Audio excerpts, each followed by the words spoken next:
2026ல இவங்க சிஎம் ஆனாங்க அப்படின்னா மக்களுக்கு என்னென்ன தேவைகள் இருக்கு, அவங்க சிஎம் ஆனாங்க அப்படின்னா மக்களுக்கு என்னென்ன செய்வாங்க அப்படிங்கறத சில கருத்துக்களை நம்ம கேட்க போறோம். இலவசம் கொடுக்க மாட்டோங்க, இதை வாங்கக்கூடாது, கொடுக்க மாட்டோம். அதே மாதிரி ஓட்டுக்கு இந்த பணம்லாம் கொடுக்குறாங்கல்ல, அது கொடுக்க மாட்டோம். அவங்களா விருப்பப்பட்டு நாங்கள் இது செய்வோம் அப்படின்னு நாங்கள் சொல்லுவோம். எங்களால் என்ன இதை செய்கிறோம், அதுக்கு இது மாதிரி அவங்க ஓட்டு போடுறதா போடட்டும்.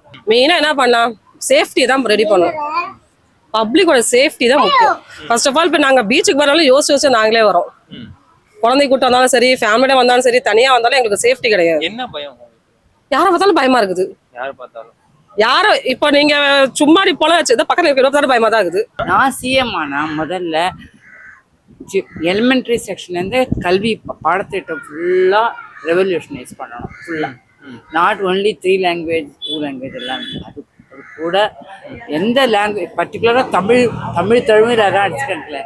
தமிழில் என்னெல்லாம் இருக்குது, தமிழ் ஒழுங்காக எழுத தெரியாது. 5ஆம் கிளாஸ் 8ஆம் கிளாஸ் பசங்களுக்கு தமிழ் சரியாக பேச தெரியாது, செந்தமிழ் சரியாக எழுத தெரியாது.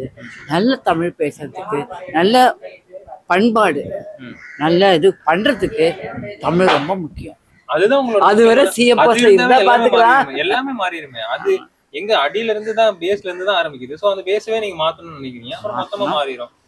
மாத்தினா அது வரை நம்ம இருந்தோம்னா பாத்துக்கலாம். தூக்கிடுவாங்களே ஏதாவது சொன்னா, அவ்வளவுதான்.